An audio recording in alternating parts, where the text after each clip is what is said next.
Today is a do what we say and not what we do kind of video. We were just gonna make some brand new to us recipes to try out and see if they're Freezer Meals 101 Club worthy. And we thought we'd share the process with you, and it was just gonna be all really simple. And yesterday, we were supposed to do the prep for it, and that was a little bit discombobulated because we're also doing the prep for a live cooking class that we've got going on tonight. And just some wires got crossed, some prep got dropped. There were many trips to the grocery store. One is in progress right now. One of my sons is literally picking up more groceries for tonight, the live cooking class. Thankfully, not for these recipes right now, but. And not only that, these recipes don't really go together. Some of them are sides, some of them are mains. This isn't the you caught a hot deal on ground beef and so you should make all of these kind of. It's like video. A mishmash. It's a mishmash. You know, sides and mains are great to have together, but these are things where it's like a pasta. So the pasta doesn't, and the pasta has like a lot of vegetables in it, so it doesn't really need the side. So it's just like random sides for no apparent reason, which is fine because we've got other things in our freezer we can use the side dishes with. It's all really good, except as we were here getting things out, getting things ready, Christy said to me, where would I find the cooked cube chicken? And I was like, that was my job. We're cooking the chicken, we're gonna cube it, you're gonna get to be a part of all that, and that's okay.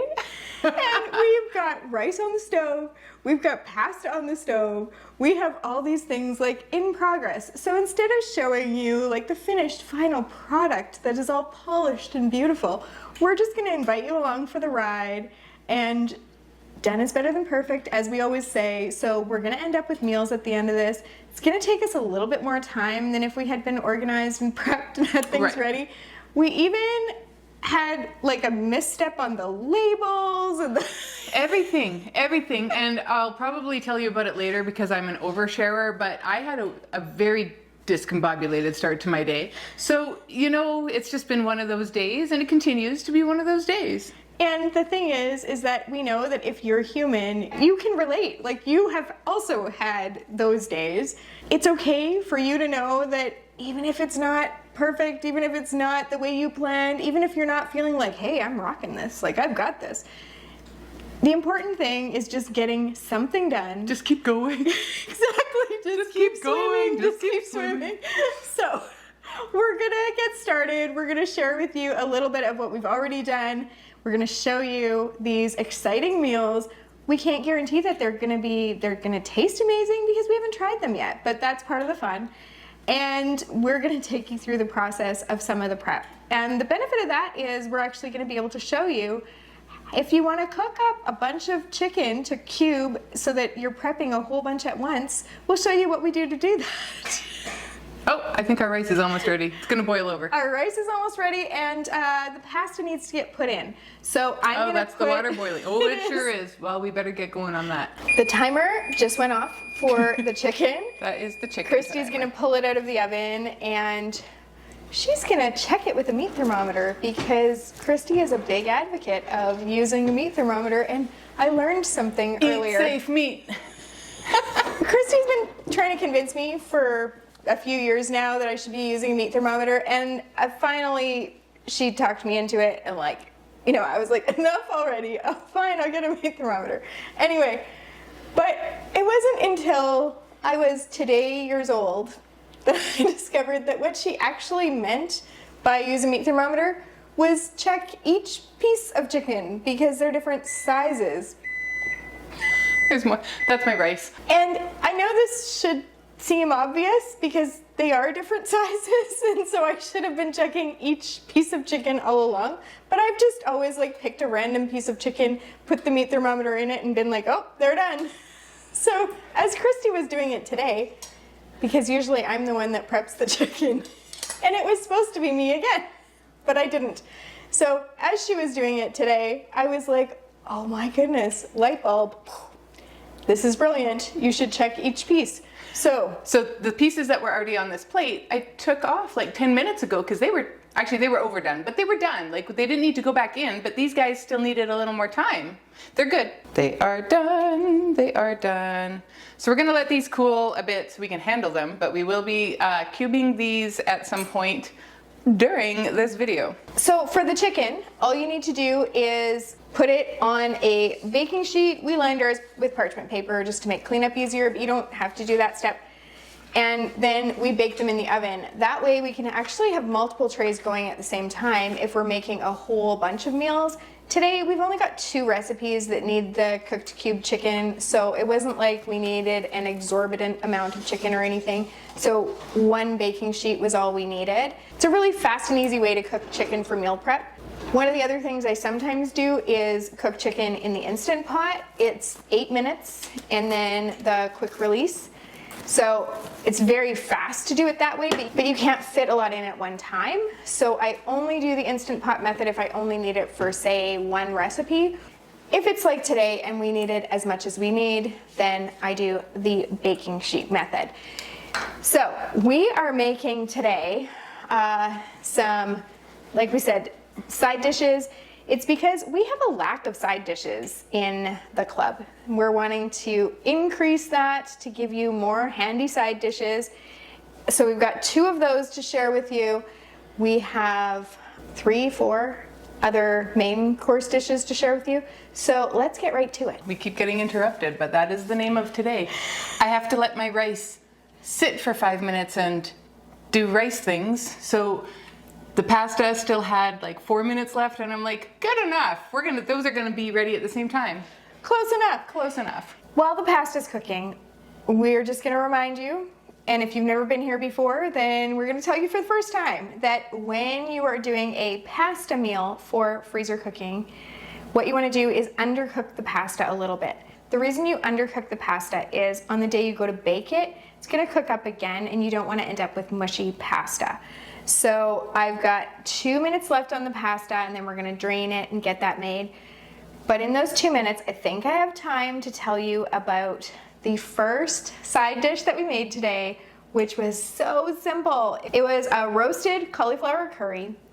All I did was take some cauliflower florets, put them into a freezer bag, and then added some melted butter.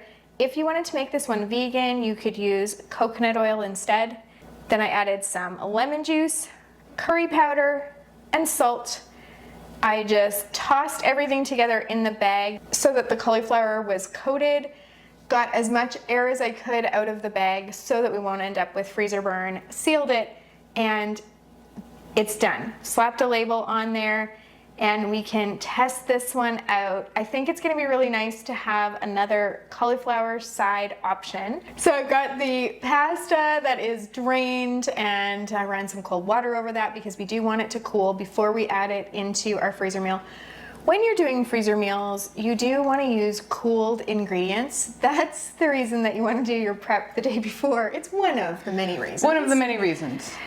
But today we're gonna have to speed that cooling process along a little bit by using the fridge or cold water or whatever we need so that we can then put them in the meals.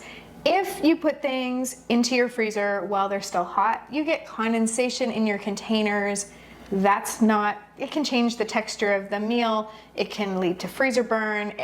Also, you're making your freezer work harder. Totally. And if you put something that's actually hot on top of something that is frozen, depending on what you're putting it on, it could change the integrity of whatever you're putting it on. So it really is just best to let everything be cooled down and like room temperature-ish, or actually cold before you put it into your freezer. So we are allowing our rice to cool before we add it to the bag. Yeah, I could speed that up, honestly, and maybe I'll do that because I don't do it very often on camera. I use parchment paper on a cookie sheet, and you lay the rice out. Look at us. Thought that this was just accidental, but it makes it look like it's on purpose. It totally does. That we're just being able to now show you how you can cool your rice down more quickly. So by laying it out on the parchment paper, it's going to increase its surface area of how much of it touches the cold air in the fridge. So even though it is pretty hot, and you can do this in your freezer too, I'm just gonna put it on an empty shelf in the fridge, and really in 10 minutes, by the time we're done talking about the next 2 recipes, this will be ready to put into the bag. And look at that. It's beautiful. And it smells so good. You don't understand how good this smells. It smells like a mojito. The lime is like so fresh. It's got lime zest in it and fresh cilantro. Also, it's winter right now, but it's a beautiful sunny day. And so the smell of the lime and the sun and everything is kind of making me think like summer will eventually arrive. Right? All right, now you need to tell us how you made that rice. That is the Cilantro Lime Rice. So we start out with our regular long grain rice. Give it a really good rinse into the pot with a 1.5 cups of water with a little blob of olive oil. And then we're going to bring that to a boil. Then you're going to set your timer, 18, 20 minutes. And then what we were doing at the end was once we shut it off, you remove it from the heat source and you allow it to fluff. You allow it to steam so that when you open up the lid, you can fluff it with the fork. This is something that you can totally do on a stovetop. I know there are a multitude of you out there that have rice cookers. If you wanted to do this in your rice cooker, you totally can. There's no reason that you can't do this in the rice cooker. Instead of the pot, you're going to make it in your rice cooker, and the rest of the ingredients you're going to add in right to your rice cooker pot. Once we've fluffed it, we're going to add some lemon zest, some more olive oil, some minced garlic, some cilantro that has been finely chopped, and a bit of lime juice and some salt. We're gonna mix that around in a fluffy way in your rice. You don't wanna beat it to death, it'll all break apart. And now we're allowing it to cool. We're gonna get that into a bag. We're going to remove the excess air. We're going to seal it up and freeze it. When you go to cook this, it's already cooked. You are going to reheat this either in the microwave. You could probably do it in the stovetop in a steaming sort of situation if you can, but honestly, the microwave is going to really be your best shot here. Now, if this recipe works out, like I said, this is our first time making every single one of these. Well, not every single one of these, but it's our first time making all but 2 of these. Mm-hmm. If it works out, this is going to be a great one for our single serve freezer meals. Oh yeah. We make a lot of single serve meals that are microwavable so that you can have your entire meal. It's kind of like a homemade TV dinner. And this one is going to be perfect. It's going to be great to pair with some of our proteins, right? Mm-hmm. So stay tuned for that, because if it works, we will be making it again and again and again. You will definitely see it again in the future. If it does not work, we will never speak of it again. You'll never see it again. The other thing about rice that I want to mention is rice freezes. So if you have leftover rice, you can freeze it in freezer bags and containers. One of the things I like to do if I have a lot of leftover rice, and sometimes I do this on purpose, is make a little extra so that I have a lot of leftover rice, is I like to put it in a large freezer bag and then I score it into quarters.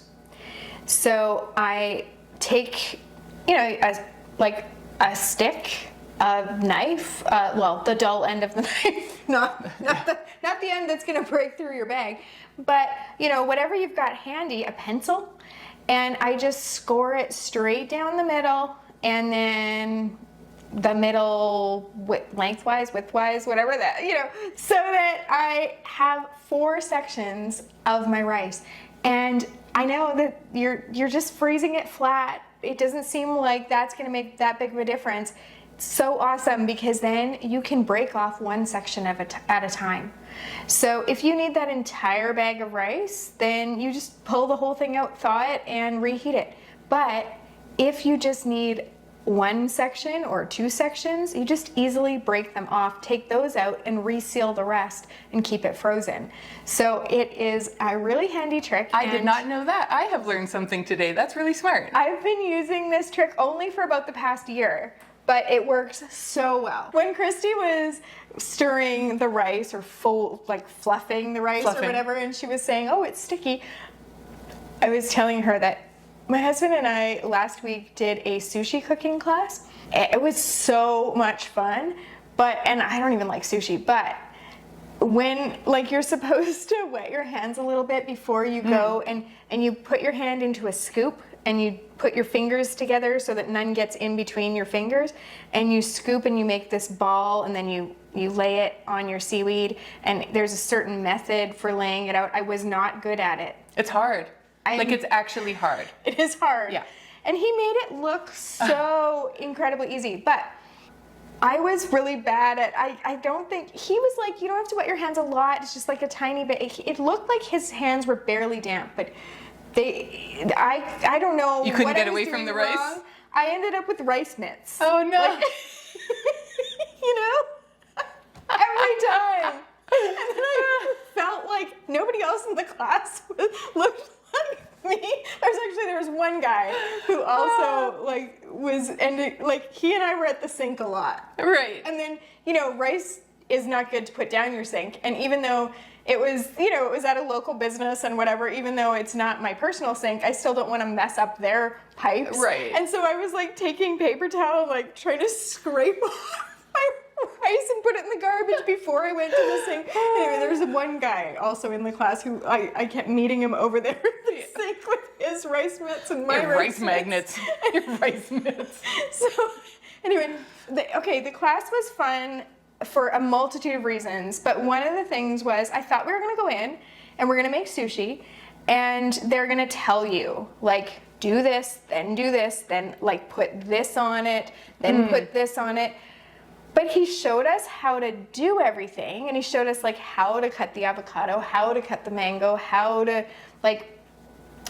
do the rice. Did they cut the avocado in a way that it was it was they go and they turn it every time, and then they could kind of lay it and it's round in a fan?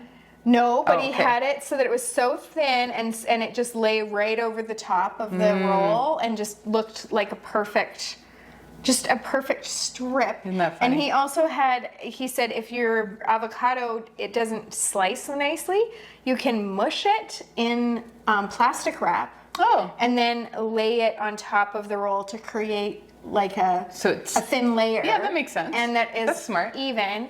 It was very much about things being even and everything looking uniform. He taught us so much, actually. My brain was full of information that I have not retained all of it. It's taking a sip from a fire hose? Yes, Yeah. yes. But the nice thing is that once he had demonstrated things and shown us things, he really gave us free reign. And so we had access to all of the ingredients. And there was eel and octopus and the tempura shrimp, and there a different kind of shrimp, and tuna, and there were all these ingredients, and we did cut our own cucumber and avocado to have at our stations, but everything else was prepped. Everything, yes, and just sort of here you go. Make whatever you want. Be creative. They even had roe and things like that, the fish eggs. For on top if you wanted. Everything was that's super cool. And the imitation crab meat, so you could make anything from a California roll, avocado roll, all the way to your raw sashimi type things. Yeah. And did you have the eel? I did try the eel. Was it barbecue? Yes. That is my number one favorite kind of sushi. And it's usually a little bit more expensive than the other sushis, so it's really just a treat. But my husband and I, we could just stuff ourselves with unagi, we're terrible. I was surprised at actually how full I got, because Sushi's it's a lot very of rice. filling. Yeah. And I hadn't ever really had a lot of sushi at one time. And anyway, the other thing is that I loved about it, other than being able to be creative and do what you wanted and mix and match, and it didn't have to be a certain way, is that, and he was telling us he used to run a sushi restaurant in Whistler. Okay, so it is a mountain town in British Columbia, Canada, and he was telling us he had this signature roll, so he made that for us. He made so many different ones, and we could try all the ones that he made. They were much better than the ones I made. But anyway. Well, and even if they didn't, the ingredients are the same, but they look so much better sometimes. It's so hard. Rolling sushi is very difficult. Presentation is everything. And he was also saying, when you put them on the plate, you want to make your rolls and set them up the way you want to on your sort of where you on made your display. them. before you move them onto the plate, because you should never move them once they're on the plate. So that was, I learned that so makes much. sense, because they would, if they start to fall apart, or if they have crumbs, or if they whatever. Yes. They're delicate, right? And then they had like the wasabi and the ginger and all Was of it the real things for wasabi? eating. Did he talk about real wasabi versus? He did not. Okay, so when you if you get grocery store sushi, it's not real wasabi. It's a horseradish paste. But the real wasabi, it comes from a root. It is related to the horseradish, but it comes from a root, and it's about, well, I don't know how long it is, but I watched a video on YouTube the other day with my son, and it was a guy had $20 worth of ingredients to make sushi, and there was a chef with $200 worth of ingredients. Oh. So it was just high-end rice, whatever that means. Yeah. And really fancy ingredients, and then they had to swap. Oh, And who had okay. the better sushi, right? Interesting, yeah. And so he did follow, the guy who had the high-end ingredients, who wasn't the chef, he did follow some recipes, and there was a lady giving him instructions, because they popped the bone marrow out of a tuna spine, or I guess, and put it in with the soy sauce, and it gave it its own flavor. Interesting. So weird, right? But Yeah. delicious, I guess. And so he actually had the real wasabi, and so he made it, and it was he put it in a paste and just rubbed and rubbed and rubbed and rubbed. Oh, I know what it was. It was some sort of pumice block. Okay. That he rubbed and rubbed and rubbed and rubbed and made this wasabi paste from it. Well, I would and it was guess way different. that it was real. Okay. Because the chef was from Japan. He was so knowledgeable. He's been doing this for a long time. He was actually a fish buyer when he was in right. Japan. So just had, and like I said, ran his own sushi restaurant, just had so much knowledge about this. And I know this much now, but so I would think that he had definitely made it. the real because wasabi. it looked thicker than what it normally looks yes. like. So it could be. So it could be. And the other thing was that he treated us like adults. I understand that we are adults, but you go to a class and sometimes they treat you, and you're students, you're learning, so I understand why, but sometimes you don't really get treated like adults. And he treated us like adults to the point where if you wanted, you could use the blowtorch to do seared salmon sushi. You're adults. You could use a blowtorch. Right? And there was one guy there who had some better knife skills, and the chef recognized that and gave him one of the Japanese knives versus the knives that we were using. And he knew a lot about knives. He explained to us a lot about knives. So that was interesting too. He showed us how to break down a salmon. He broke neat. down a full salmon. Neat. It was all that to say that class was actually far exceeded my expectations. I'm so happy, I'm so impressed, and I'm so happy we did it. And the location is actually at kind of a higher end grocery store in our community, and they have 2 or 3 restaurants in the grocery store. They have a liquor store adjacent, and then they have a coffee shop. They have a bakery. At Gelato.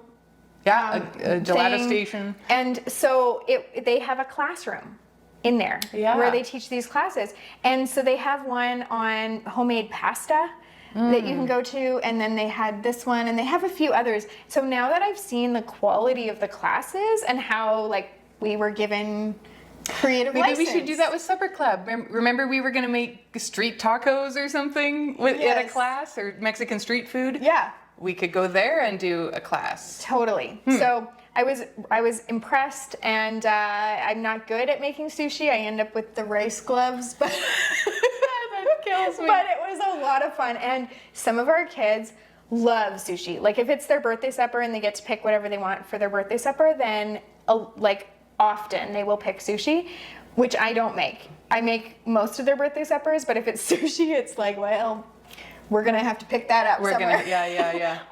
But what my husband and I did at the end was because they were giving to-go boxes to people, and so we're are we allowed to make extra? And they're yeah, however many seafood sheets nice. you got, you could make as much as you had Nori. seaweed sheets Yeah. for. So I said seafood sheets, seaweed sheets.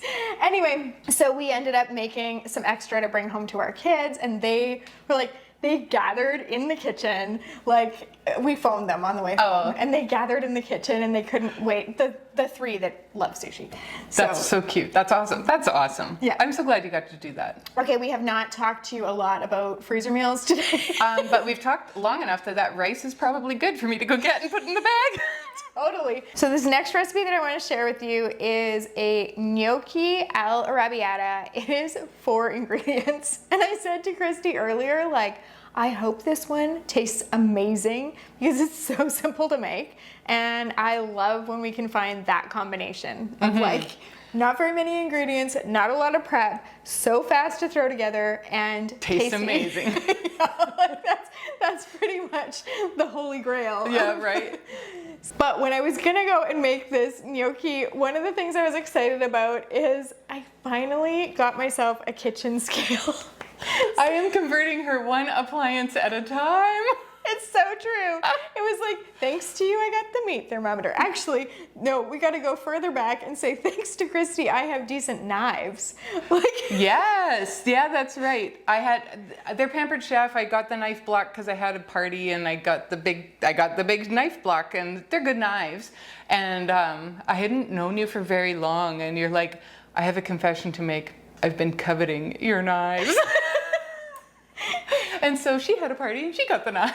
exactly. And it was one of those things where Christy would come over before that to do our mega sessions. I would bring my knives, wouldn't I? Yes. Because I was a knife snob. And you hated my knives. They just need to be sharp, and then they're good. But these weren't sharpened at all. And they're not sharpenable, some of them. Some of them, yeah. And so every time she'd be cursing my knives. So then finally I got my own knives. She didn't have to bring knives over for... But now I bring my sharpener. And It's true. I sharpen them for her. She's such a nice friend. I'm a good friend. And now you have... Dun, dun, Now dun, dun. I have the kitchen scale. And it was, recently I was making our 1-pot pasta puttanesca, and the recipe was like 1 pound of spaghetti noodles. And I was like, I would really like to be able to measure that. So I finally bit the bullet and got myself a kitchen scale. And today I got to take it out of the box and use it. And I purposely planned that for when Christy would be here because Yay. I knew that she could show me how to use it. So she did. Mm-hmm. And I measured out my gnocchi because my package was a lot bigger than what I needed for the recipe. So I put my gnocchi in the bag first on the scale. And then I added in some minced garlic, minced onion, and a can of diced tomatoes with spicy red pepper. That's it, 4 ingredients. Squished that together in the bag, got out as much air as I could, sealed it, and that one's gonna be in the freezer and ready for us to test it. I'm so wanting to test that one today, but we can't because we need to let it freeze. We need to let it freeze. We have to put it through its paces, which means we do the whole process. We don't want to steer you wrong. We take it really seriously that you trust us to come up with these recipes for you. And so if we're going to recommend it, if it's going to go into the Freezer Meals 101 Club, if it's going to go on freezermeals101.com, if it's going to get to you and be in your hands, then you need to know that we have actually frozen it. We have actually thawed it and eaten it, like cooked it up and then eaten it, and that our families liked it. And between the two of us, a lot of people test these It's true. And whoever's visiting that day, I'm like, you're a guinea pig today. Totally. This next recipe is the sweet and spicy Sriracha Cod. Into our large freezer bag, we're going to add our cod fillets. They can be fresh or frozen. We'll add in some salt and pepper, some minced garlic. We just like to use it from a jar. It's super simple. It's already done and minced for us. And some lime juice. We're going to mix that around in the bag and seal it up and set that aside. Into a little bowl, we're going to add some honey, some sriracha sauce, some lime juice, and a bit of orange juice. We're going to mix that around, and then we're going to add that into a medium-sized freezer bag.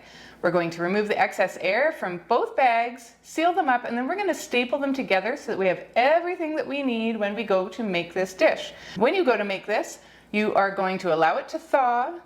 You're going to drain the excess liquid in the large bag because the fish will have some water in it that you need to get rid of. You're going to add the fish to a foil packet. So like somebody asked one time in a YouTube comment, what is a foil packet? I'm like, well, you literally you take your foil and you bend it into shape to make a little packet, and you put the fish on it and you fold it up so that it's in an envelope. And then you seal it. You can seal it up, and so it steams inside this little foil packet. So we're going to put it in the foil packet, but we're going to put the sauce in with it.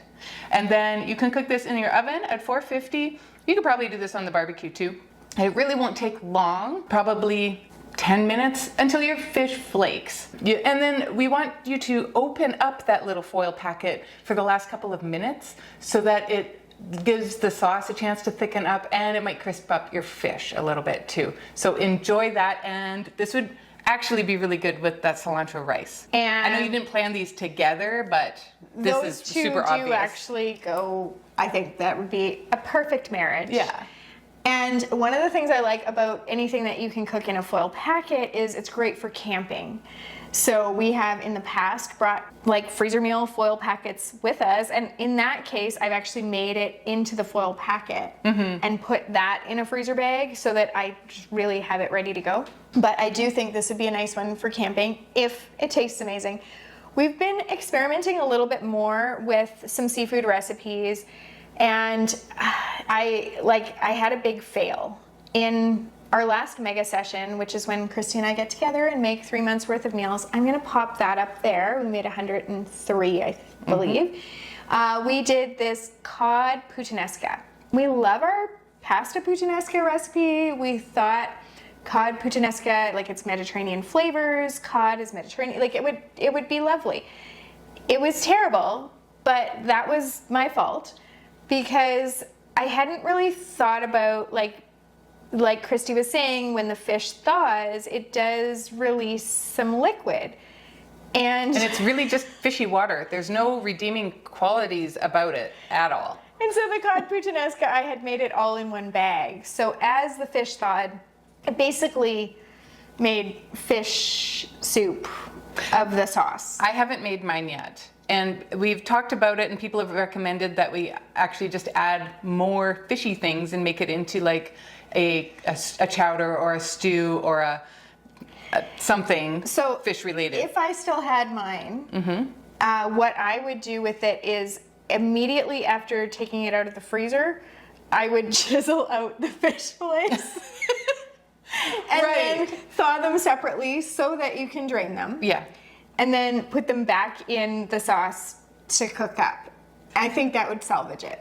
Yeah, and I mean, if we were to make it again, we would obviously keep the fish separate from the sauce, or do it like we did today, where we have a bit of seasonings in there with the fish. Like, there's no reason you can't put a marinade in with your fish. It's okay if it goes away with the fish juice. Yes.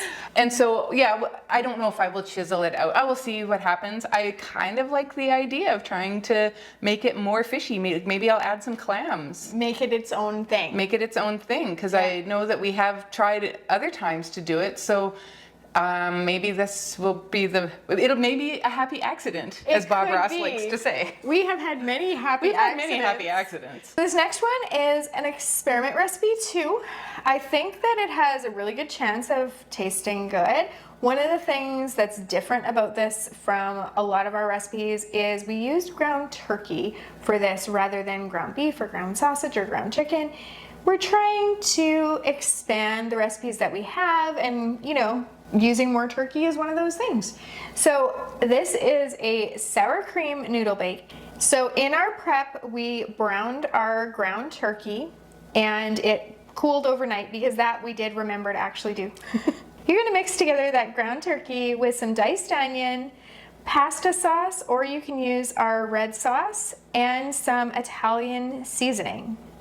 You're gonna put half of that mixture in the bottom of a baking dish. You can use a casserole dish, or we're just using a foil tray. Then you're going to top that with your drained and cooled pasta. In another bowl, you're gonna mix together some cream cheese, sour cream, minced garlic, Parmesan cheese, and a little bit of shredded mozzarella. You're gonna spread that mixture over top of your pasta, and then you're gonna top all of that with the rest of your meat sauce. Then you're gonna top the whole thing with some shredded mozzarella cheese. You're gonna add 2 layers of foil onto this and get that in your freezer. When you go to make this, you thaw it and then you throw the whole thing in your oven. You can keep the foil on it and just bake it at 350 for 20 minutes. And then you do want to uncover it and put it back in so that the cheese has a chance to completely melt and start to brown. This is a nice, like, family homey kind of meal, I think. I haven't tasted it yet. That's the plan anyway. Yeah, it does seem to be kind of headed in that direction. Like, anything that has sour cream in it is immediately comfort food. Sour cream and pasta? Are you kidding me? Totally. Yeah. So in that mega session that we were telling you about, I ended up inventing some recipes at the end of the mega session. That's something that I always do with our leftover prepped ingredients, because if you've got some ground beef that's already browned and cooled and it's all ready and you just happen to have some leftover onions or whatever, you don't want any of that to go to waste. Or if you have some leftover cooked cubed chicken, which in this case we did, then you don't want that to go to waste. So I always invent recipes at the end, and I have to say that some of our very best recipes have come that way. They really have. Like, some of our tried and true, like the ones that we just make again and again and again, are just part of our regular rotation, often started as a mega session leftover prepped ingredients recipe. So today we're making 2 of the recipes that were massive hits. They were ones that we made with leftover cooked cube chicken, the cooked cube chicken that I forgot to make when I said to Christy yesterday, like, I'll do the chicken. Nope, I won't. My husband is actually away right now with some of our kids. They're on a ski trip, and I'm home with the rest of the kids, but including our little guy. He's 2, and he's been like, he woke up yesterday morning at 5:20 a.m. And I started the day at 5:20 a.m. and like, lots of people are morning people. I have a friend that gets up at 4 on purpose. Yeah, who are those people? There's the 5 a.m. Club. Have you seen that book? Yes. Yes. But I am not a member, not on purpose anyway, of the 5 a.m. You are Club. a natural night owl. I am a night owl. Yeah. And here's the truth. If we want to get right down to it, my husband's not as much of a night owl. And so when he's away, You get carried away. I'm really a night owl. Because then I'm like, I can work as late as I want, or I can watch shows as late as I want, I can read as late as I want, I don't have to worry about the light being on in the bedroom, like. Right. And so I have been, he's gone for like 5 days-ish, 5 or 6 days. I have been taking a little bit, like, I don't want to say advantage, because there's nothing wrong with that, but like, I have been using my nights. So sometimes it's a very late night and then a very early morning. So my brain may not be firing on all cylinders. Therefore, when I said, I've got chicken in the freezer that I will totally... You did write it down, but you gave it to me. Yes. So, all that to say that I did not get the chicken prepped, and it is for these recipes, but we're making these for you today, even though the rest of what we're doing is like not been tested before. These ones have been tested and they're amazing, and I can't wait to eat them again. But we needed to make proper videos, like overhead videos that have the proper label, because when we made them, because I was inventing them. We just scribbled on the bag. Like. Exactly.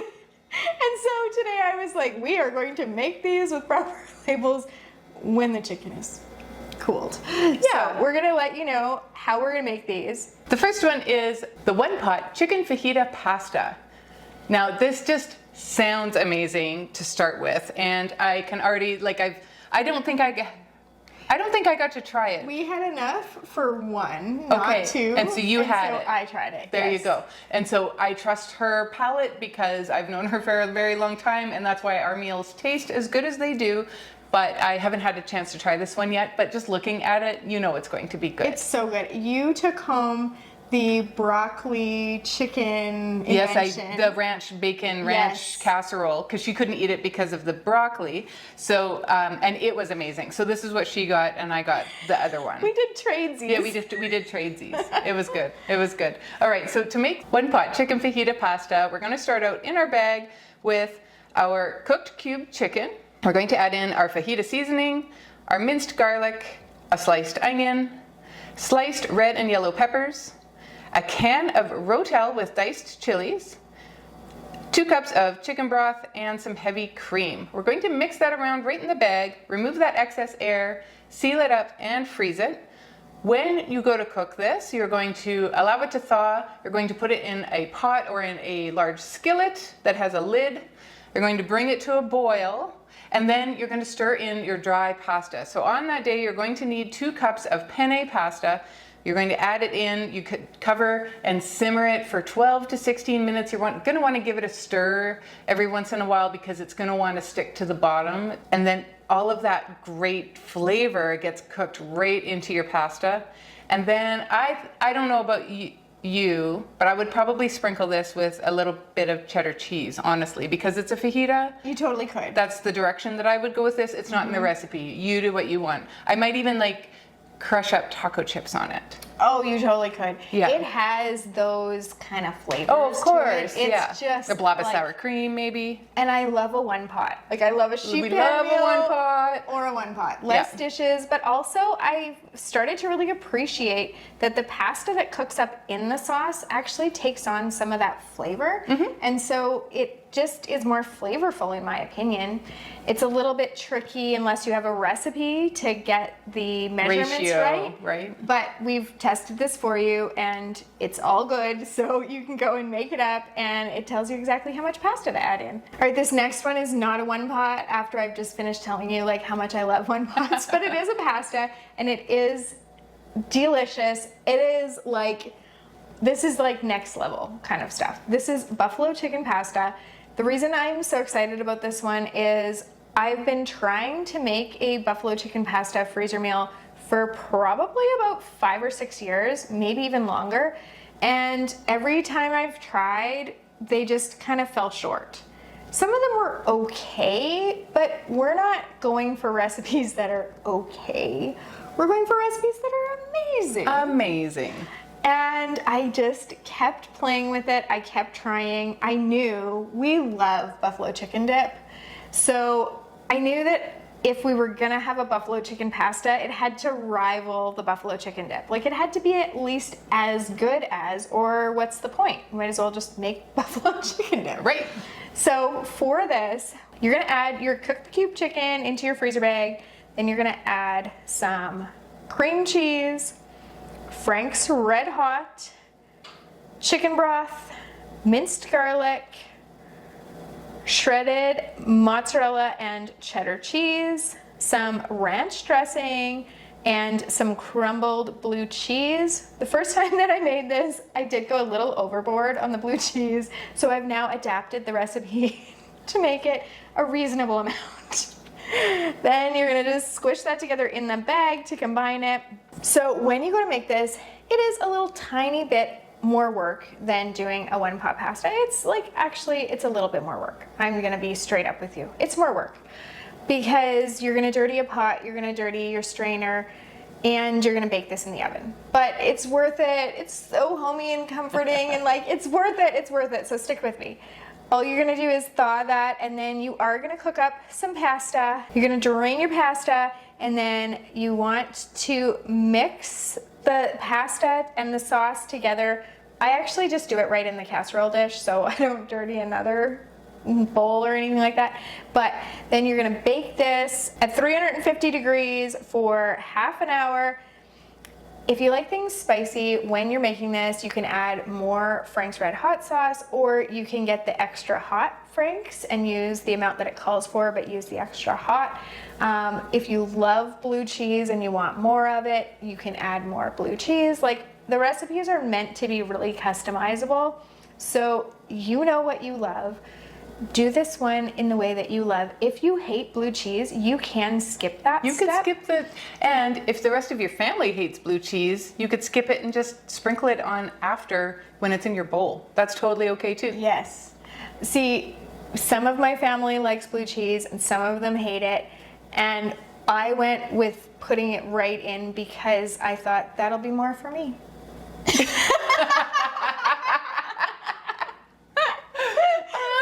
And did it work out that way? It did work out that good. way. I had some kids that skipped this one. They tasted it and knew, or did you tell them ahead of time? I told them. You told them. Blue cheese is one of those It's things strong, right? that I feel like you should never sneak it in. Like, you should give people a heads up when it comes to blue cheese. So as discombobulated as this all was, we still managed to get quite a lot of meals into the freezer. We did.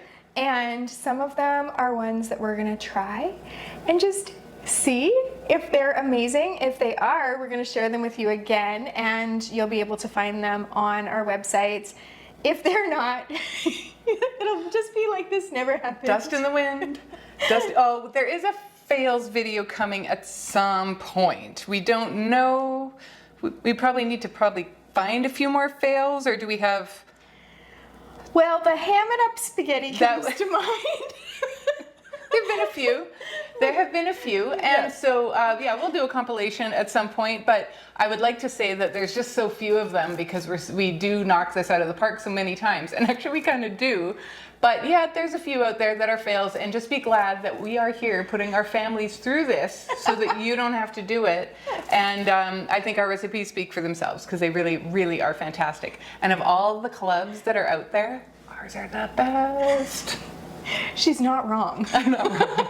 We really do have the best recipes because we've got the magic bullet right here. Thank you so much for being here. This is a lot more fun with you along for the ride. Happy cooking.